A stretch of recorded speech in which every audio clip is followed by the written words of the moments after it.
All right.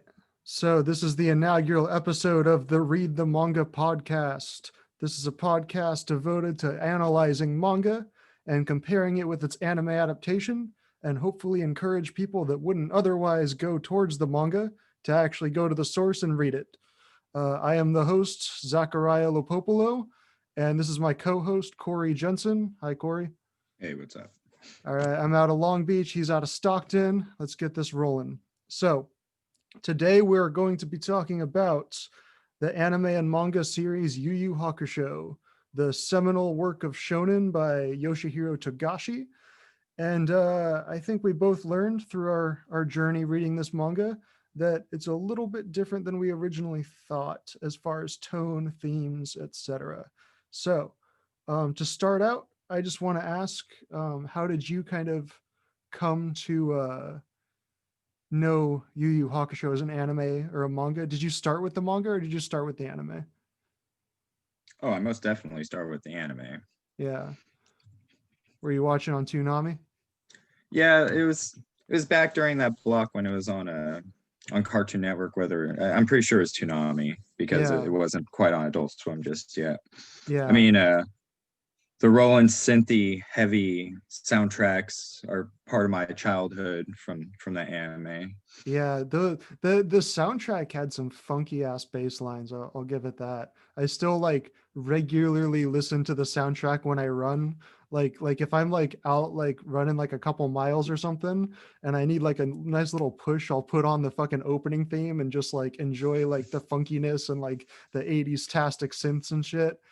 Um, but yeah, so I was doing a little bit of research into the manga, and I think it's really interesting that we always kind of talk about Yu Yu Hakusho as like, oh, this is going to be spoiler tastic for anybody who hasn't read or watched the anime or manga.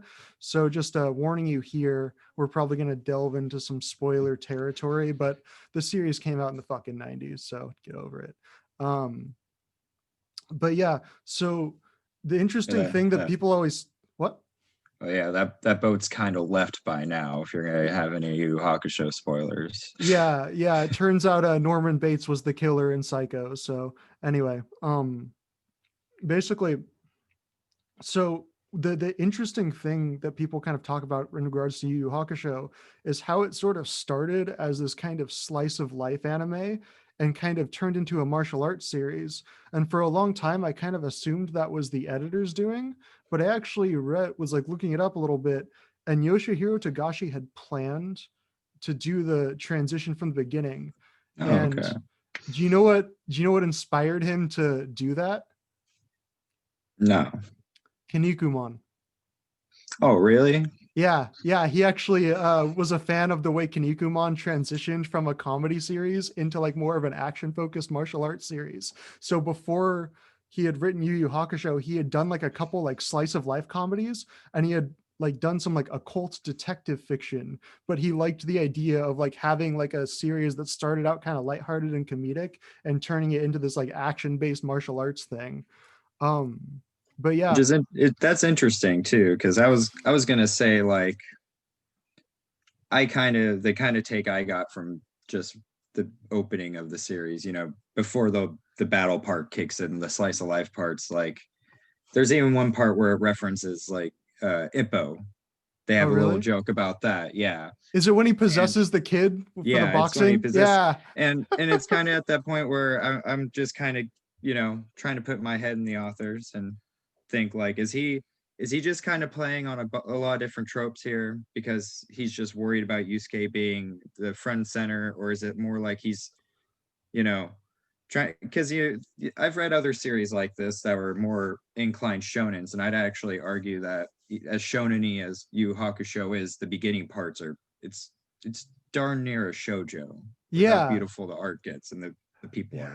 Yeah. It's So it's it has this really weird kind of like, this isn't a shonen magazine, but it's drawn like a shojo. It's about a ghost kid who's a delinquent helping out all these different spirits and just normal people that just on a whim in his life because he just needs to rack up those karma points. yeah. So it kind of does have that slice of life loose kind of deal going, but I kind of thought was that something that was just Togashi? It's one of his first big works. He's Mhm. just nervous or awkward. No, like hearing that it was all planned, like a la Kanuku Man, that just kind Mhm. of makes it even more kind of brilliant in a certain way. Yeah, Like yeah. he's able to play with stuff and know that he's gonna just like dribble the ball into a different court anyway, so he could have his fun and just show us the parts of Yusuke that he wants through those different series, I guess. So I have a question for you in regards to the anime versus the manga. The manga spends a much heavier period of time with Yusuke being dead and trying to come back to life, and spends a lot more time in that kind of slice of life mode. The anime kind of cuts out a lot of those subplots of those like kind of episodic, like this is Yusuke's adventure being a ghost today. And the manga, like, do you think that was a good decision, or would you have rather seen a lot of like the boxing subplot and stuff animated? I mean, honestly, when you look at when it was made Mhm. and the source material, all that, there's gonna be a lot of decisions when they make an anime. And I think that's what this probably was. Like it was probably, hey, we can only make so many episodes, and we're gonna want to put some money towards other episodes that we're gonna have to cut some stuff out in order to move the budget to Yeah. other parts. And I think that's kind of what happened. And I think that was kind of like an executive decision by the creative staff on the anime. They sat there and they're like, if we most people who have read this by the time the anime got made know it because it's a battle series. And as much as Mhm. the author likes to play on the whole, it's a not battle series becoming a battle series, which is a fun thing that even Reborn did later on. And I think it Yeah. did it out of survival, I mean, and it fucking just Dragon helps. Ball did it. Yeah, you know, so it's it's a narrative like trope that is used in different series. Like it's kind of a joke, like, oh, it's a battle series now. you know Yeah. Shokugeki kind of builds on that. It's a battle series from the beginning that's about cooking. So Okay. you know it's the way that you go about it. Yeah. And that's kind of like how JoJo's is a battle series that's devolved and kind of moved away from that Yeah, and you it's know gotten more weird and kind of like almost like JoJo's kind of went the opposite direction where like it like part 3 was a straight up like battle series, and then part 4 was like a slice of life thing, and we got to see stands used in like more like everyday utility kind of ways rather than like we have to go kill a bunch of people kind of ways. Yeah. And part 5 kind of goes back to that, but ultimately like the most recent one, part 8, is it's going to be a mystery series first, and Yeah. it's going to be a horror series. And that's a lot like Yu Yu Hakusho. It's a Yeah. series that's the guy loves his horror. Yeah. There are panels that are, wow, you're not berserk level here, but you're pretty good. He's pretty close, but to be fair, nobody's berserk level. But at the same time, he's also the only artist that does the same thing that what's his name, the author that does Berserk. uh Yeah, the guy that plays all the hentai games. Hey, he needs the break from Berserk. But Yeah. what's it called, the Mura, yeah, Kentaro Mura. Yeah. The juxtaposition between brutality and just like cruelty and brutality, just dark, menacing, all the really bad connotations. Or he's able to put like the scene where the teacher's assaulting Keiko Yeah. during the fight with the Four Saint Beast.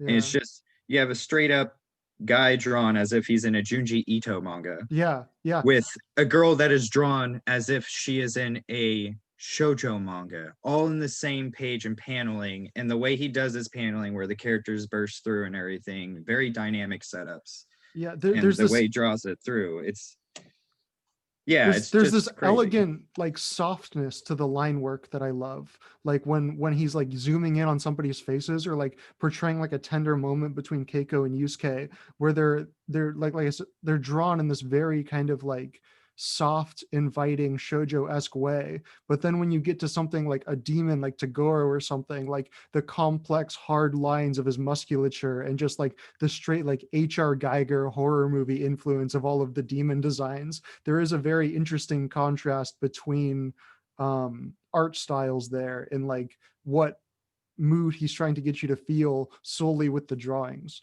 Because like Yu Yu Hakusho is one of those ones that I feel like you don't even really need to read the words sometimes. Like you can get the feel of what he's going for in a scene just like based on like his line work and his shading and like his paneling.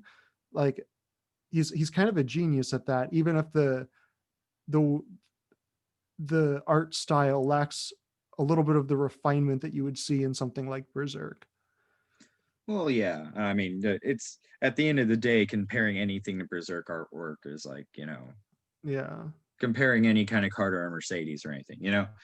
Mira's in his own different level. And honestly, Yu Hakusho Berserk, one's actually finished.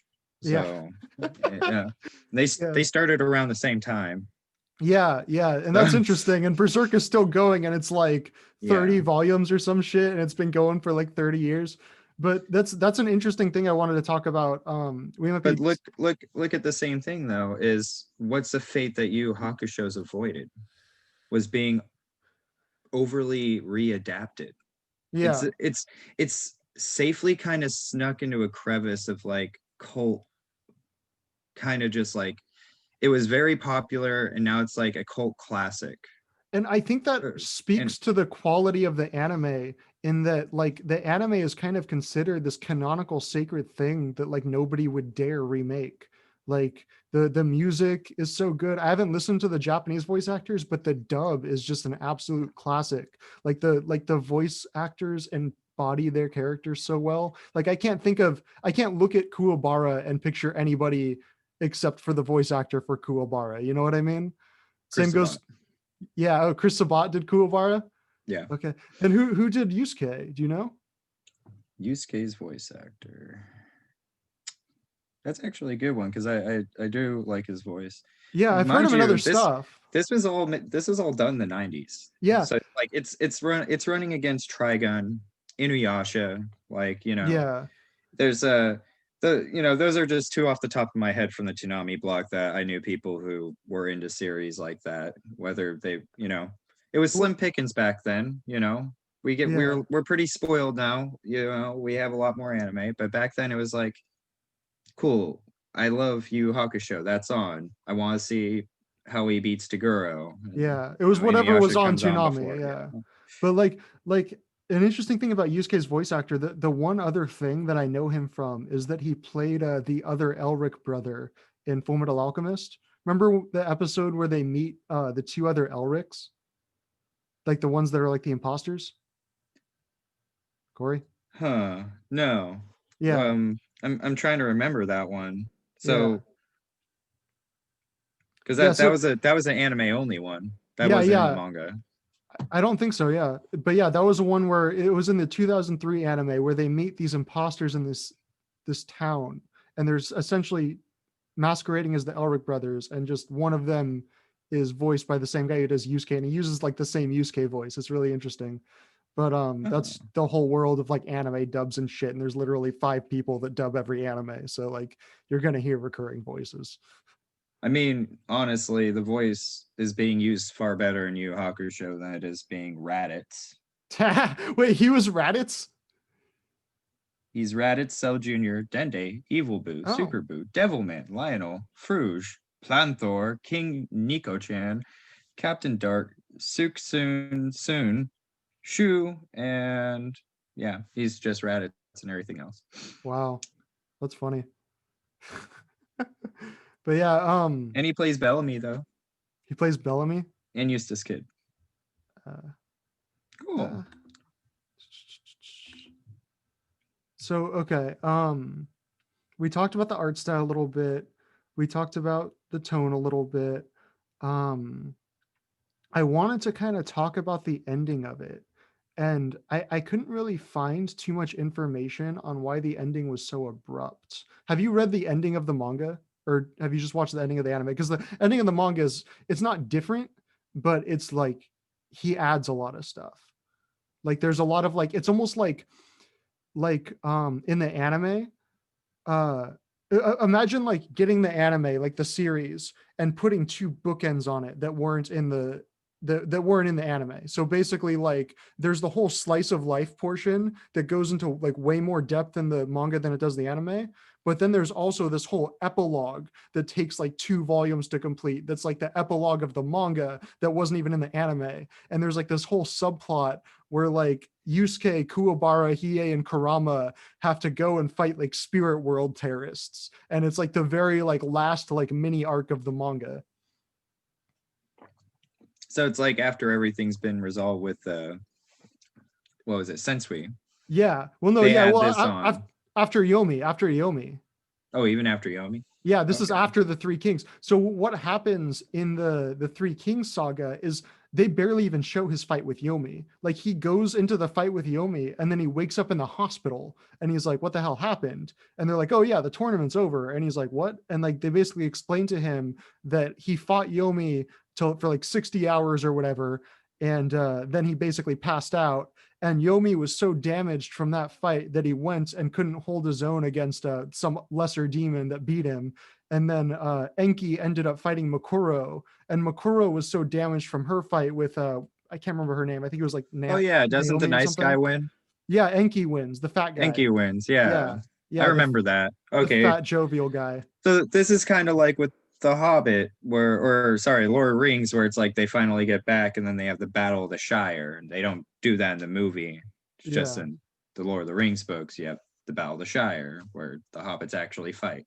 yeah, But we exactly, don't see exactly. that. So it's like something that's, like you said, 2 extra bookends. Yeah.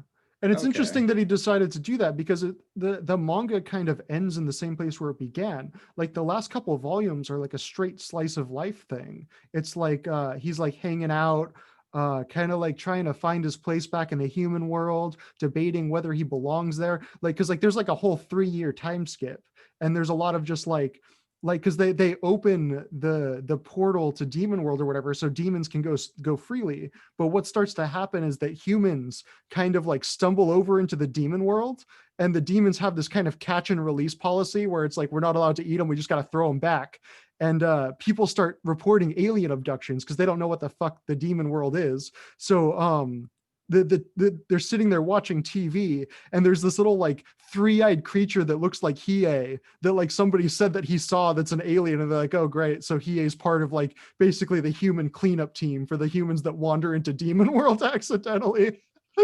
And like it becomes like this kind of comic like chill thing. And like I'm kind of disappointed that like the ending was so abrupt, like the ending, like we didn't get like the big explosive climax that we were expecting. But like I kind of love the hangout stuff because that's like the best parts of Yu Yu Hakusho to me. That's the parts that are just like so rich and character driven and just really like color in the world and make you care about the climactic stuff that happens later. Like the stuff where it's just like even like during the dark tournament where there's like hanging out in a hotel room like playing card games and shit, and their individual personalities are just like coming out through like their small interactions. Yeah, and that's something Tagashi does really well. Is like they're all they're all zany characters with weird backstories, but he's able to put them into situations where they'd be like relatively normalized because of the fact that there's not a straight man character and everything. Everybody's kind of a straight man character for each other.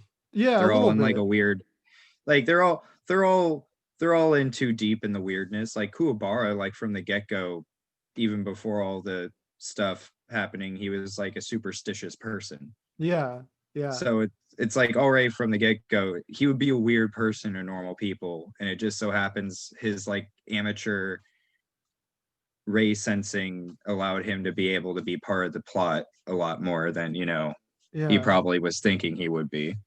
But it's funny because in that group of weirdos he is kind of the straight man. Like Yeah, yeah, him, and I would argue maybe Karama a little bit too, but he's pretty mysterious and weird as well. But yeah, they're all kind of, they all play off each other so well. And I like that in the core group everybody has their own unique relationship to each other. Like you never really question like they all have enough individual moments together that you kind of know how each of them feel about each other.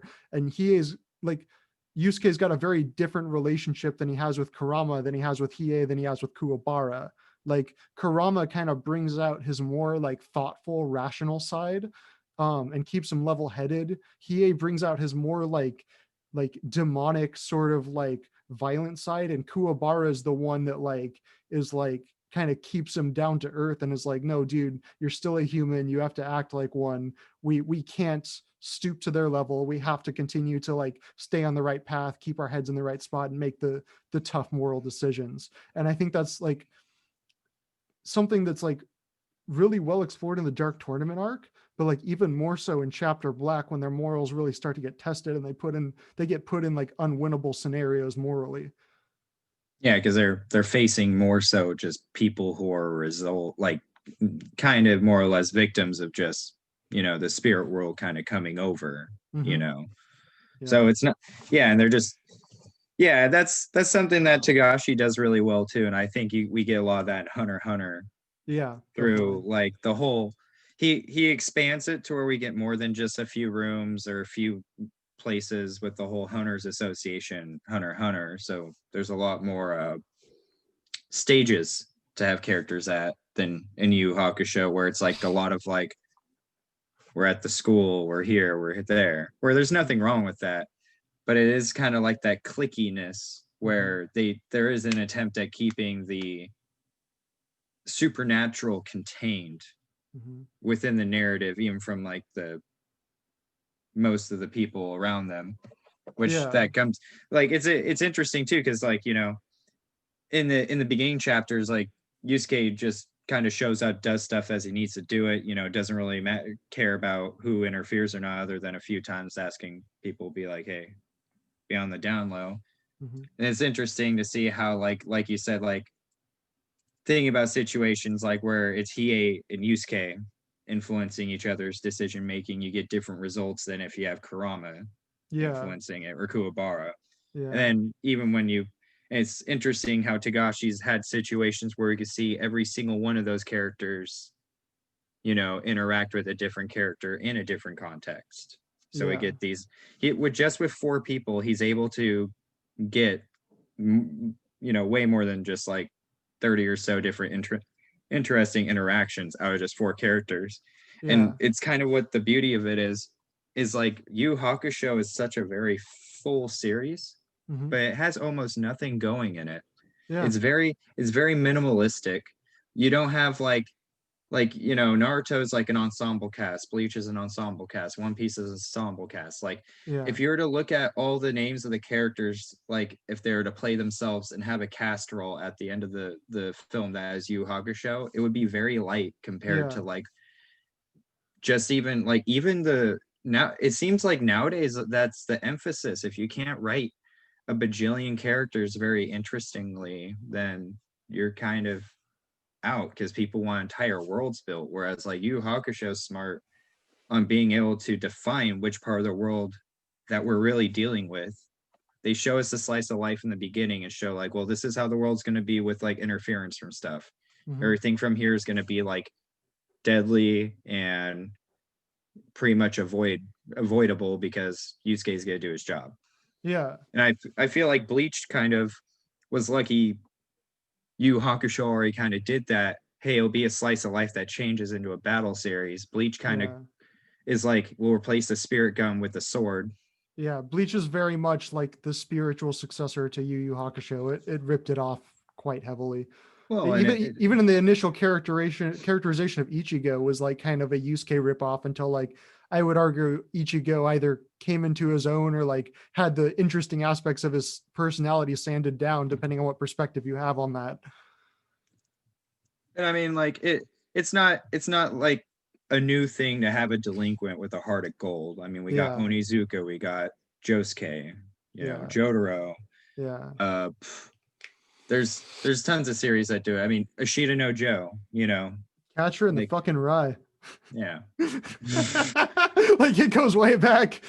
It's it's just like that guy who's like breaking into that car, he might have a backstory that'll make you feel slightly less bad for him doing it. Yeah. But that's not what we're really dealing with, like criminals or people. It's like these are characters that are rough around the edges that most society have already given up on. And that's something that I think Tagashi really puts forward through Yusuke's character. Like he's a failed teacher. Well, he's not really a failed teacher, but he wanted to be a teacher. Wait, did I he? think, yeah. And I think that Wait, really where's that shows, stated? I mean, it's like in Wikipedia, it's not like word of God, Oh, but I mean, it's like, it makes sense though, if you look at it that way. Cause okay. like, look at Yusuke, like the dude's inspiration for doing something completely out of the blue was like, there was a little kid that was like about to be hurt. The same little kid that he went out of his way to cheer up. Yeah. Like Yusuke is not a bad guy. It's just like he just doesn't like adults who aren't personally invested in people telling them what to do. Like Yeah. he's literally telling everybody like, you don't know me.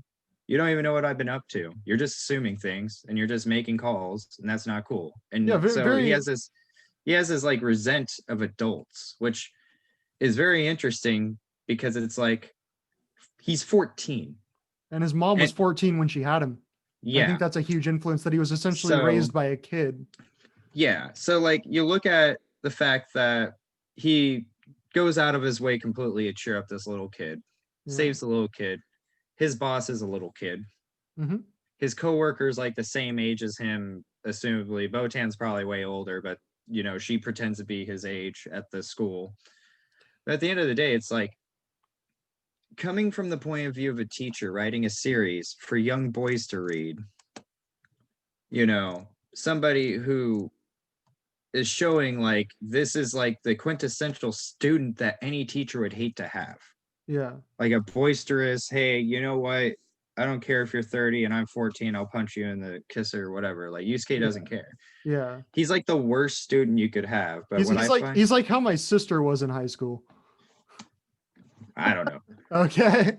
But I know that Tanaka, he's a character that, was the old man working at Takanaka. this, or Takanaka, yeah. Yeah. And he was just like, you know, He was the one that saw Yusuke for who he really was and knew it, that there was a good soul there and that Yusuke had kind of just been molded by society.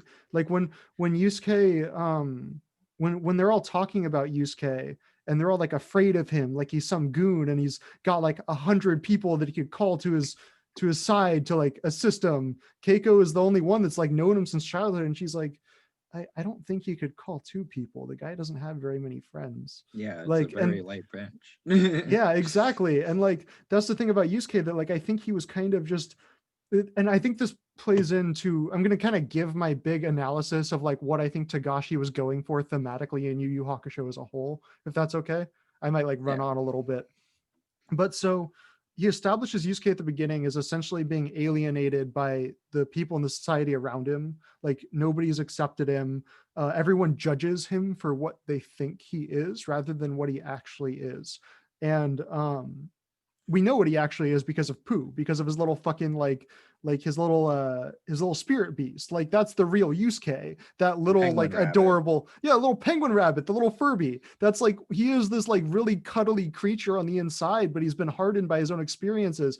And there's the whole thing about him obviously not having a father, so he's looking for these father figures and other people like Tagoro, Genkai, etc. But once you get to the end of the series, Togashi makes a very interesting point about the way the demons are portrayed and how a lot of the demons that Yusuke fought early on were brainwashed and released by Spirit World in order to um, essentially like create disdain for demons within the society.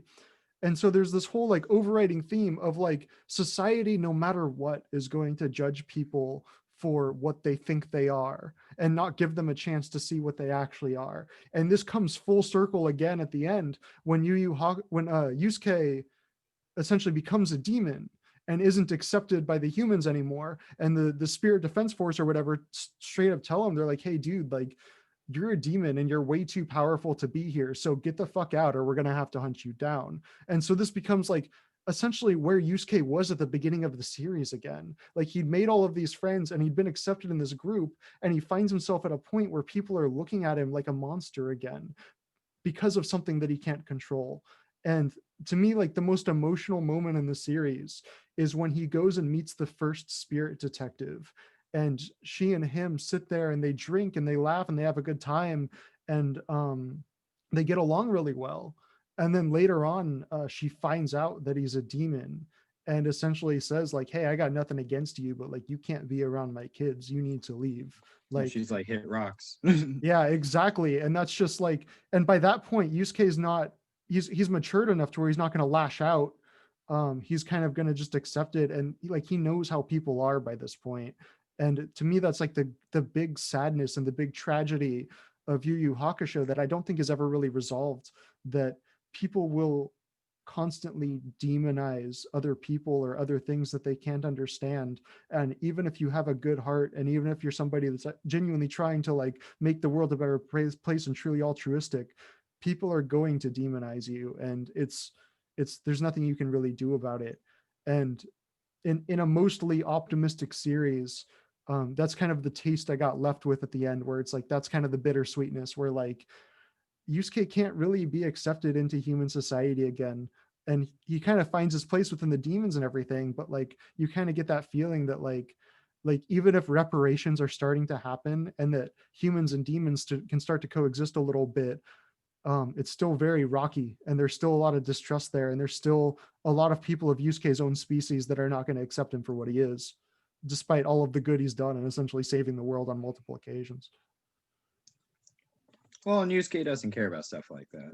Yeah, at a certain point, yeah. Like honestly, though his character development's phenomenal. Like, but at the end of the day, what I love about Yusuke from the beginning to the end is like he saved the kid on a whim because he felt like it. Yeah. And He's not not only gonna let a that, kid he never die. compromises what he feels like, whether it's right or wrong. And usually we luck out rooting for him because he's the protagonist and he believes in the right side of things. But I mean, like, even at the end, like, he was a loner. He didn't have a gang. He was just a delinquent. Mm-hmm. It wasn't like Kuwabara where he's got a group of friends. Like he Yeah, made at friends least along the Kuwabara way. had friends. But like Yusuke, whether he became a spirit detective or not, was gonna just still live a lonely existence other than Mm-hmm. just having Keiko, because Yeah. that was just kind of what he did by default. He Mm-hmm. obviously is the kind of character where if he wanted it to be a basketball manga, he'd go grab a basketball, Mm-hmm. start doing it. So I think that's kind of a cool thing about it is he's wizened up and learned a lot. And all it's really helped him do was be able to figure out and justify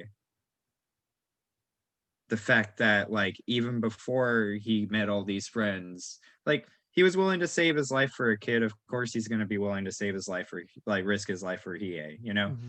Same Yeah. with like it's because it's just Yusuke being Yusuke. But it's like he does develop and he does get like wiser, and he feels pain and he feels a lot of emotions and connects with people. But ultimately, like he always had a goal too and a job to do too. And it's like Yusuke, we find it's kind of like, I don't know, Yusuke's kind of like the Rambo. We saw him do everything he needed to do. Now it's just him going, or the Incredible Hulk. Yeah, a little bit. Yeah, there's some Hulk in there because he's got the demon side of him, the side of him that he can't really control. But like he can though. Like people think that he can't, but he can. Like he's not a violent person inherently by the end. Like he likes fighting and everything, but like in the fight with Yomi, like he's kind of over it. Like they're fighting each other, and he has this like kind of like internal monologue where he's like, "What am I doing?" Like Toguro and Sensui were just looking for somebody to kill them. They were just looking for a challenge, and they were looking to be overcome. And I've kind of reached that same place. And it's through his friends and Kuwabara and like the people around him that he kind of surpasses the selfish goals of Sensui and Toguro and realizes that that sort of self-improvement and that constant need to fight isn't really the sole meaning of life. And I think it's really important that he loses that last fight to Yomi, that he doesn't overcome that challenge, because it's not important for him to continually overcome physical challenges like that. He's not Goku. He's not somebody that has to keep fighting to stay alive. He's somebody that's like was more fighting because it was the only other, like it was the only thing that he could think to do. Like he's kind of he gets over his violent nature at the end. Like, I think that's really interesting, and I think that's a place that a lot of authors aren't going to go with their shonen protagonists. Like, that's one thing that Togashi does better than a lot of shonen writers, that he's able to make you morally question the violence even if it's inflicted by the good guys. Like look at all of the fighters that they had beaten earlier, like in the Dark Tournament, that come back like to be allies. And you Except for noticed, the few that didn't make it. except for the ones that Hiei fought. But that's kind of like that, the representation in the characters of like Kuwabara is very much like the heart, the human side, the person that's going to do the right thing no matter what because it's the right thing. Hiei is very much like the id, the animalistic demon side, the guy that will kill immediately, and will like resort to like take violence as a first resort, no questions asked. And then Kurama's kind of the guy that was Hiei and is now trying to be a Kuwabara. And I feel like Yusuke kind of finds himself stuck between these three different perspectives on life and how to handle eventually the fact that he is half human and half demon. Because the demon side of him narratively, it's just a representation of his violent nature. It's not anything more or less. It's basically just like the two sides of his personality at war with each other. I mean, he's a delinquent. Well, yeah, but he's like a delinquent because of circumstance. Like, it's not like he wanted to be in that position. He's low economic class, didn't grow up with a father, grew up with a teenage mother, and everybody assumed that he was a certain person. So he just played into that role until he found friends that liked him for who he actually was. Like how Keiko always did, and Kuwabara eventually did. And I don't know. There's a lot of heart there, and a lot of I think another part of it is just there's a lot of circumstance. Not to say like they only like each other because of circumstance, but the circumstances help force the characters into positions like Yusuke looking at Hiei and going, pull the lever. yeah, And Hiei goes, how can you trust me to do that? And he's like, I'm not trusting you, I'm counting on you. yeah. And That's a it's huge just, moment. yeah, it's just the way he says it. Like I'm counting on you. Like Yeah, he's like, hey, we're here for a reason. And then, Hiei is just like, well, I need help to get through the remaining Saint Beast. So that's why I helped you. Kurama's just like, and even in the way Togashi paints like Hiei right there, hmm, it shows him mostly like darkened from the top up. And then you can see like he starts lightening the paint as he goes down the panel to hmm, show like Hiei softening up to a certain degree. yeah, And it's like kind of stuff like I feel like Yusuke has more an effect on everyone else than everyone else has really had an effect on Yusuke. yeah. A lot of Yusuke's battles are internally with himself. No one else really forces change on him other than Genkai. I It think doesn't. Kuwabara She does. Kuwabara is more like he's been there tugging along the way so much that he has to have some form of sway, but it's Yeah, never going to be the same amount as like Genkai calling Yusuke out for his crap. And I think yeah, yeah. Genkai's character is like the cornerstone in the whole like Yusuke development thing, because if Yusuke stayed human and continued fighting, he'd be Genkai. Yeah. But He'd he just be an needed that old tough he'd be an love. old but that's what I mean though. Is like Genkai was a look at like what Yusuke could have been if he was accepted by humans, but it would just be like he would just end up living like Genkai. It was made very clear they're like two peas in a pod. Like even when they first meet, like why do you have a room just dedicated to video games? Well, three of Yeah. them are for training guys. The rest are just because I'm bored. Yeah. And it's just Yeah. like, That's a good point. and it's like Genkai. We like people who want to be like, I wonder what it would be like if Yusuke stayed as a human. Like you were already given that option by Tagashi. He was making it very clear that Genkai is just an old bitter lady who would be like what Yusuke would be like, even with that old man the raccoon.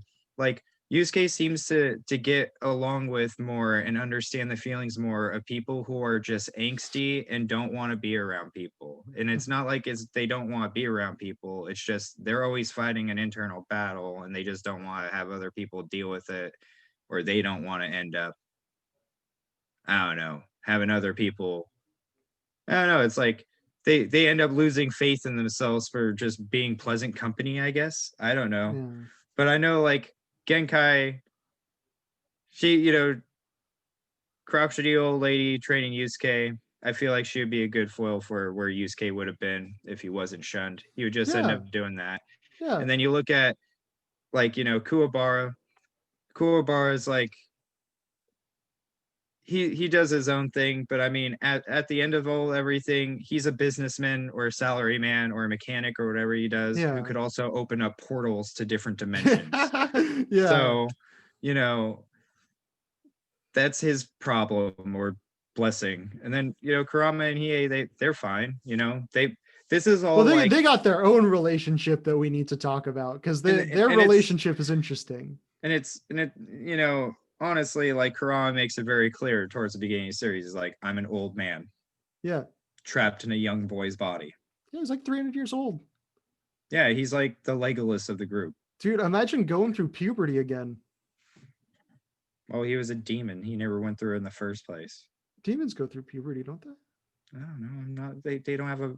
That's a Tagashi question for the biology of his fictional creatures. Yeah, we should try and get him on the podcast. Anyway, I but find it. I want. I want to know when he actually met his wife, though, yeah, and I don't know. because you know she drew Sailor Moon, Yeah. and there's just something that I find so interesting, and this is like part of the read the manga part, and it's like the art itself is very like how do I put it? You could silhouette most of his characters and situations, and you'd know what's going on. Yeah. But then, so he has that like, and it's kind of like a technique kind of similar to The Simpsons, you Mhm. know. So it's like you all have these defined kind of things going on with these characters. But it's like the fact that it's like his art is so delicate, Mhm. so delicate. Like, you know, like Mura drawing Griffith for like a lot of things Yeah. that's something I find interesting as like, you know, was that something that him and his wife just kind of clicked on? Like, oh, I love your Mm. drawing, you love your drawing. Like, was it something that was capitalized on? Like, because I mean, it wasn't in local Shonen Sunday, and that was like the one that Inuyasha was in and stuff, you know, Yeah. that and Dorohedoro eventually. And those are like more like the shoujo-esque shonens or the more like female fan base shonens, which Yeah. I guess. And I kind of find it interesting that like if you look at Inuyasha, typically the fan base is more female because the Yeah. premise is more something that I guess you would say that women back then would be more into. It's more of a romantic series with Yeah. action bits thrown in. Whereas Yu Yu Hakusho from the get-go is like shoujo, bubbly, Yusuke, you make my heart flutter kind of crap from Keiko. Like, Yeah, I and love there's that. nothing wrong with Keiko. It's just like, my God, whenever she's on the page, like you could take pages with her and Yusuke out and you think it's a shoujo manga. Like when her presence alone softens up the whole series. And I think that's an interesting Mhm. thing that you can only really get from the manga.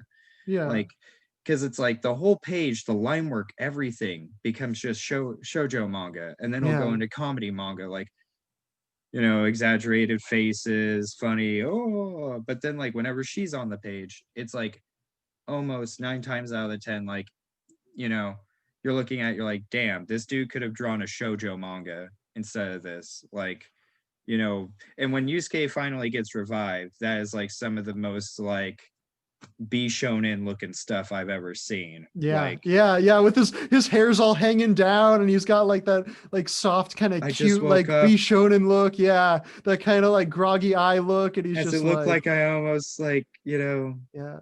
uh, But that's now, like, but that's so great because that's perfect because that's how Keiko sees Yusuke. Like yeah, she doesn't see him exactly. as like the slicked back hair, the fucking the like the punk boy going out and like stealing kids' lunch money and shit. She sees him as this soft soul. And she truly like looks at him like how he actually is. And she's the only one for at least for a while that can really penetrate like that side of him. She's like the biggest victim of the series. Like she gets robbed a lot, like Oh, often. yeah. Like, you know. Yeah, some of that stuff in the early volumes gets a little rapey. That's a problem they need to settle over there with their stuff and With their their culture. educations. I'm not touching that. I'm not part of this. But Okay, so I actually wanted to go back to Hiei a little bit because this is another thing. This is almost like I didn't realize until I started talking about this how much the later parts of Yu Yu Hakusho kind of circle back to the earlier parts because you see like the Yusuke Keiko relationship, and that's very like puppy love. That's very like teenage romance. They've known each other forever. They've been together since kids. They've never really acknowledged that there's something there romantically. Like they're kind of will they, won't they sort of thing. But the relationship that interests me the most is Hiei's relationship with Makuro. Like I think that is like the most adult romantic relationship that I've ever seen portrayed by Yoshihiro Togashi. And I think that relationship is actually portrayed better in the manga than it is in the anime. Because I don't know if you've read this far in the manga, but there's a part because there's the whole I've read the manga before. It's just been a while. yeah. Well, there's the whole thing where oh shit, I got a bad cut on my hand. Where Makuro Wait, one quick question. yeah. Can we take a break for like 1 minute? I need to go to the bathroom. Okay, here I'll pause it. Yes. Thank you. All right. So the thing with Makuro and Hiei's relationship is that like it seems like a more mature romantic relationship than Togashi's has portrayed like in his career ever. Because she has this like the whole pest or whatever where like she was like captured and used as a sex slave and poured acid on herself so that like they wouldn't do that to her anymore. And she ended up, being this very like closed off, angry person, very similar to like what Hiei became. And the fact that like Hiei kind of goes out of his way to try and open her up, and it's portrayed differently in the anime and manga. There's kind of two different versions of how he does that. In the anime, it happens during their fight, which is like cool because like the sparks are flying, it's emotional, it's like a huge moment between them. But in the manga, it's almost more interesting because of how subtle it is. Because in the whole epilogue of the manga, after the Three Kings saga, when it's just doing these little vignettes following the individual characters, Hiei actually confronts Makuro and like basically confronts her about her past and how she hasn't addressed it. And she ends up like punching him in the stomach and he flies like 50 miles because, they're S-class demons at this point. They can blow up the fucking planet. Yeah. And so he is kind of just laying there and he's like, there's no thought bubble or anything. So we don't really know what he's thinking, but he ends up going to Karama and asking him for this specific plant.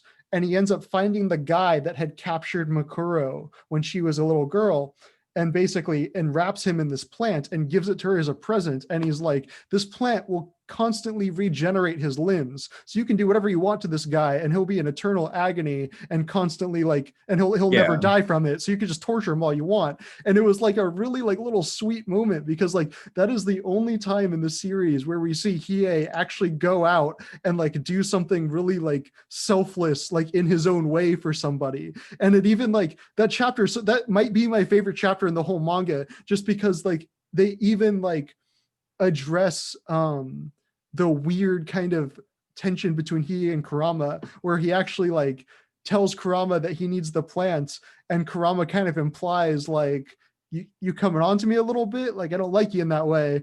But like there's almost like there's the whole like yaoi thing of like people always love to ship them because of how close they are, but I just love the fact that they actually kind of acknowledge that in the series, that like yeah, like I from somebody else's perspective we're kind of gay.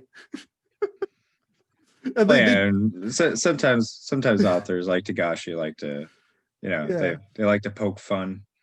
Yeah, and Togashi's a shonen manga writer, so he doesn't get explicit with the sex stuff because it's like, it's for 13-year-old boys. But he's one of the few shonen writers where like I feel that like his characters have like healthy adult sex lives when you're not like with them. Like, because like Hunter x Hunter has the same thing too, when like Hisoka's arm gets healed by Machi and he like just casually hits on her and she turns him down, and it's kind of like a very like small but sort of like human moment in that kind of conversation, because it's like Togashi's one of the few guys that like I think that's why his work You know what he feels so also down to is? earth. What? Married. Exactly. Yeah. Yeah. Well, I mean, like, look at Oda. Like, he got married, and all he started doing was drawing his tits bigger. Like, marriage has different effects on different people. It also depends on who they marry and for what reasons. Yeah. Are you He's looking so? married. He's married to Naoko Takeuchi, the author of Sailor Moon. Yeah. Yeah. I know. Yeah. Are you looking But stuff they've up on your only been phone? married since 2000. Yu Interesting. Hakusho started in 1990. Yeah. That's actually pretty interesting. I didn't know that. Yeah. Huh. She didn't even they didn't get married until 5 years after his son. Yu Hakusho only ran for 4 years. Yeah. No, it's 175 short. chapters, very short. 18 volumes. Yeah. 18 volumes and four, like, well, the last arc was pretty short, but yeah, it was like four full arcs and 18 volumes. But yeah, it was it was a short but sweet manga that I wish actually had gone a little bit longer, but but that's the weird thing about the ending, that like it feels so truncated. It feels like they were building up to this big war between the three kings, and then they end up just doing a tournament arc, which, like, I liked the tournament arc. I thought they did a good job with it, but it's still like there's always that question of like Togashi definitely seems sick of writing it. I don't think he liked that the editors were essentially trying to turn it into Dragon Ball by like introducing power levels and all that. And I think he kind of just like got sick of the world and kind of built up like the Three Kings saga could have been the best arc, and it ends up feeling a kind of a footnote where it's like it feels like too short. They try and stuff too much plot into like too short of a time, and like they get so out of whack with the power scaling, which really annoyed me. And it causes a few more questions than answers, like the exact makeup and how the demon world exactly works. They start that conversation, but it's kind of you know, like when Geen and Gon are sitting there and Hunter x Hunter talking Mhm. about how big the world could really be, and this shows you the world map, and you're like, okay, like that's all, just leave it Yeah. at that. Don't start getting overly explanatory, like, and don't write checks you aren't willing to cash. And that's kind of like one of the things about world building. Yeah. It's like you don't mention like the mystical minds of do and like bring it up a lot, and then you just forget about it. And who's our boy that does that a lot? Kubo. Like he'd bring up something and then it'd be like in the trash. Move but on. he did do that, but like he brought a lot of that stuff back He in the fixed it. final arc. And I think it's Yeah. because people kept joking about that. Yeah, and Maybe. Or maybe he realized it, but I mean that was a problem he had I for a think little I bit. think I think Kubo, I think people don't really give Kubo enough credit. I think like he was planting a lot of seeds, and he did like the whole Kenpachi Zaraki plot I thought was like very satisfying. Like that was a whole arc that you could tell he had clearly planned out. But okay, so I want to kind of end this because we've sort of covered everything about Yu Yu Hakusho. We've gone into the thematic material, we've gone into the art, we've talked about it. But I have a little bonus for you that I actually just found out about today. That On they released an OVA for Yu Hakusho in 2019 to cover the part with the terrorist thing that you said wasn't adapted in the anime. I no, just I saw saw that. it. I saw that OVA. No, that OVA Okay. is good. But like, yeah, and that all of I'm not gonna go into all of that because that was all like, I don't know. Like I I don't think there's any real need to. But I just didn't know if you knew or not, but I oh just yeah, found yeah, out. yeah. And those OVAs are good too.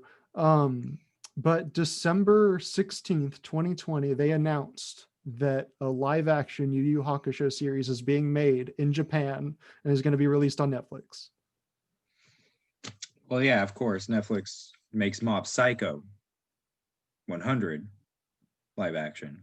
Wait, there's a You have, live action Mob Psycho?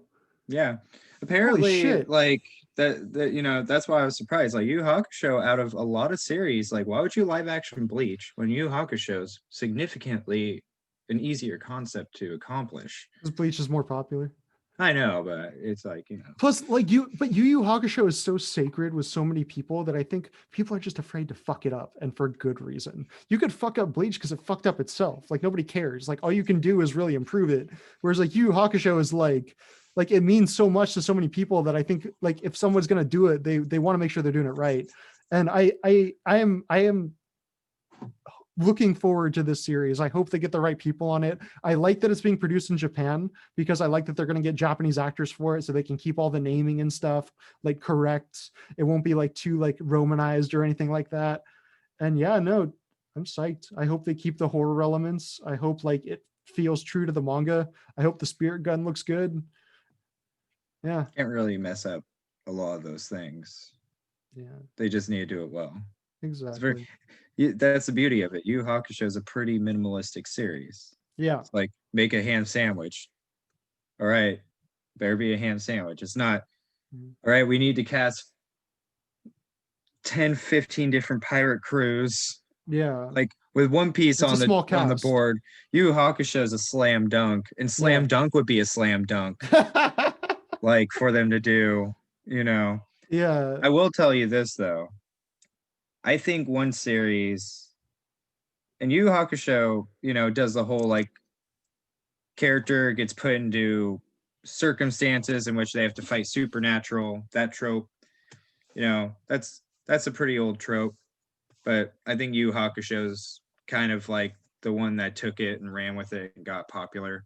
That led to stuff like Bleach or D Gray Man, or my personal favorite right now, Chainsaw Man. Yeah, I love Chainsaw Man. And so I feel like Chainsaw Man would be like the really grungy, like half cousin of like Yu Yu Hakusho.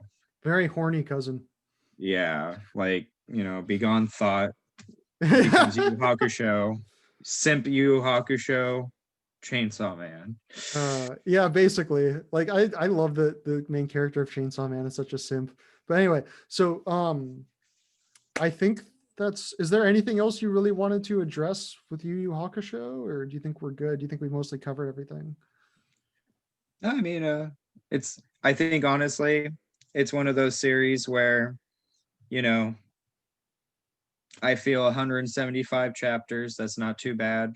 You know, you could read a chapter a day or, you know, a few a week, and it would do you well. Same with watching the anime. I think the anime is a really good adaptation of it. They did a really good job on it. Like you said, it hasn't been redone over and over like Dragon Ball Z or other ones. So Or it even holds. Hunter x Hunter. Yeah, Hunter x Hunter or Full Metal Alchemist. So it's like it's held. They did it right the first time. Yeah, you could. It's got shelf life. So, you know, honestly, if a, you know, I would say this is one of those situations where both are very applicable for like depending on you want really solid. You want to just see what the guy's art looks like when it gets to its like max level. You read the manga because you will see that towards the end. Like, you know, it gets better and then, you know, he resets with Hunter x Hunter. Yeah. And that's still great, but he wasn't sick when he was doing Yu Yu Hakusho. He actually was. Was he was, yeah, no, he's been dealing with those health problems his entire life. That's part of why he ended it. Wow. Yeah, he was having trouble drawing it. Okay, so I actually have one fact to fight through all that. That is amazing. Yeah, he's a trooper. So it's like if we that want probably more explains the efficient storytelling, so he doesn't have to draw as much. Like exactly.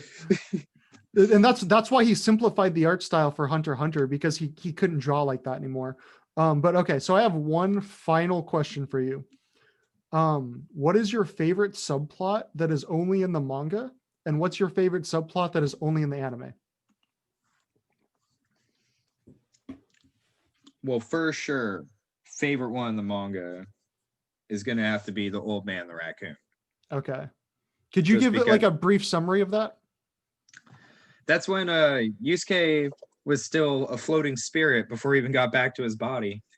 And he goes around with Botan, and she points out there's this old man that has been really rude to a lot of people, and his neighbors don't like him. But they emphasize that it's because his, you know, family passed away in a car accident 6 months prior. So since then he's been just nobody come near me. And they notice there's a raccoon there, and the raccoon explains to them that the old man, his grandson, helped the raccoon when he was stuck in a trap. And the raccoon always wondered how the little boy and the old man were doing. And Botan had to explain to the raccoon, because they could see spirits because they're raccoons. Okay. And the raccoon had to explain to her, oh, well, the little boy passed away, but the old man's in here, and he's going to pass away soon too, Mhm. because nobody loves him and he's mad. And so the raccoon decides to comfort the old man in his final days, but he could only come out at night. So the old man wakes up confused as to why his grandson's not there, because the raccoon disguises itself as his grandson Mhm. to try and cheer him up. Yeah. And then what happens is the old man on the final day can feel that he's about to pass. So he asks the raccoon to stay with him till the morning. So when he finally passes, Yeah. the raccoon doesn't want to do that, because when it comes morning, its spell will wear off and it'll turn back into a raccoon and not look like his grandson.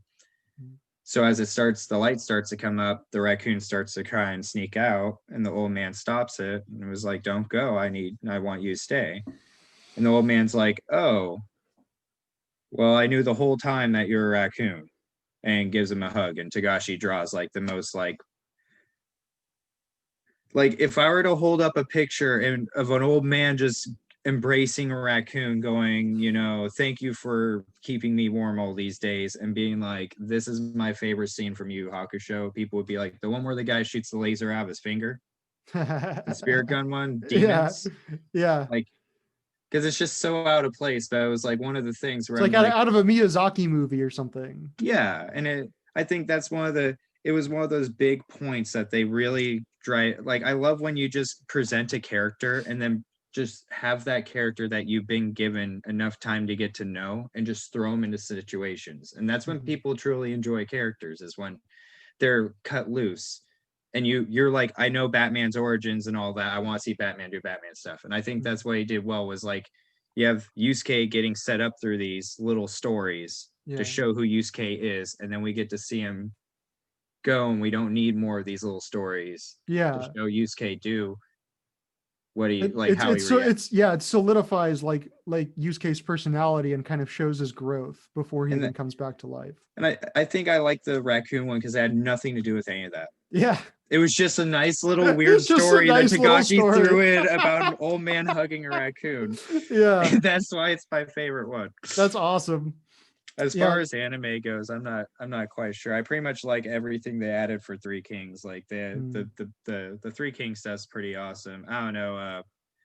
They added stuff to Chapter Black to make it creepier. That was Yeah. pretty cool. Like I think that was where I'd say that's my anime edition, is like, Chapter Black is freaking creepy.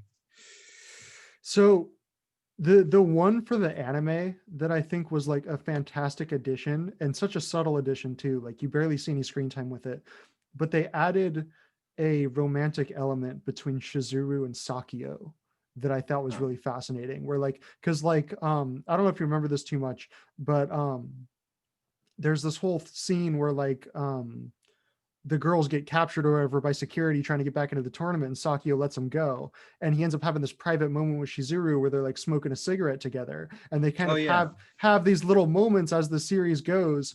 And it actually ends up being like because like there's the whole thing about like throughout the Dark Tournament, they're humans and reformed demons that are like surrounded by a bunch of bloodthirsty demons. And there's always the struggle of whether to give into that violent impulse and kind of become one of them. That's like sort of shown when they're going to lose, like because of like all the fuckery that's going on with the commission, they're going to lose one of the matches with Team Masho, I think. And Hiei suggests that they just kill everyone in the stadium, and Yusuke is about to go along with it. And then Kuwabara is the one that gets up and is like, no, like if we do that, we're no better than they are. And there's always that kind of like teetering on the edge of like, are we going to like morally sink low enough to be on the same level of these guys? And I think Shizuru has her own little subplot with that, as she's fascinated by this horrifically evil human that is Sakio, that like enjoys like ripping out like small animals' hearts just to see how long he can keep them alive. But like there's this weird attraction there and this weird sort of like appeal to the evil that I think like really fleshed out Kuwabara's sister a lot more than she was in the manga and made her a really interesting character for those few scenes in the anime. Yeah, which is like, you gotta think they went through effort to put Y- those in. to Somebody add that. somewhere added that. Yeah. Like that wasn't in the original. Yeah. It makes you wonder why, but it's like it brings two characters that didn't get a lot of a lot of screen time originally in the manga. It gives them like just through their few interactions and how well placed they are and what they're about, just Yeah. brings them up. Yeah. So I think that does it for a discussion of Yu Yu Hakusho. Y'all can find the anime on Hulu. You can read the manga. Well, there's not really anywhere to legally read the manga, but I'm pretty sure the Viz, you could buy it from Viz. Yeah, you could It's buy just it. in volumes. You gotta you so- gotta buy the volumes, have them shipped to your house. You Oh, gotta. you could buy it digitally too, by volume. Are you sure?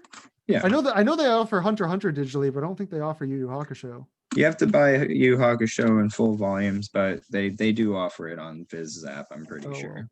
well, whether you want to read it on your phone or read it on a tree, it's available somewhere, someplace. So go out, watch the series. It's fucking fantastic if you haven't already. Now I think we should give a little primer on what our next episode's going to be. I haven't given it a whole lot of thought. Do you have any ideas of what our next manga should be? I have the list up. Preferably, I would like us to do a manga that we can actually read on Viz so that we can like encourage people to go read it rather than actually having to buy the individual volumes, because I know that a lot of people are strapped for cash right now. But yeah, you have any ideas? All right. So looking at my list, I think a nice, easy, fun one that everybody will just love so much would be you want to do Shonen Jump, like something off of their Viz? Yeah, something off of Viz would be All good. right, let's see.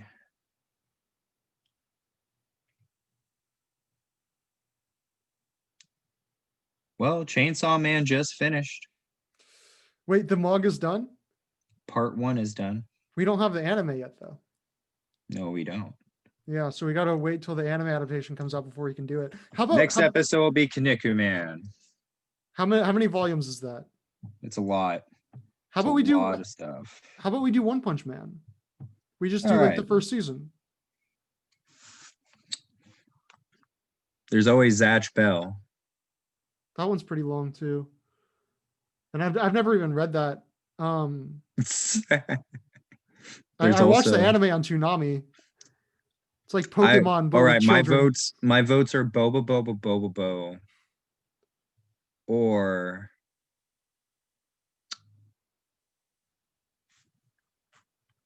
yeah, pretty much that. Just that's my vote. All right. Boba Boba Bo. All right. So There's I also think- Tokyo Ghoul and Black Lagoon. I would be down to do Tokyo Ghoul. I just want to do kind of a shorter one so that we could actually get the episode out by like next week. I feel like it would be better to like do shorter ones and then kind of work up to the longer ones. What about Helsing? We could do Helsing. Is that on Viz? Helsing's not long. I'm not sure what Helsing actually was Hmm. published through. That's a weird one, actually. That's a seinen. Yeah. But Viz has a few seinens because Tokyo Ghoul's a seinen.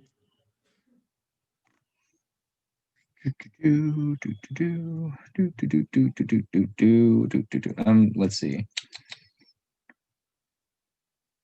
Funimation for the OVA, all that. Let's see. It's licensed by Dark Horse. Okay. All right. Well, There's JoJo. Part 1, Phantom Blood.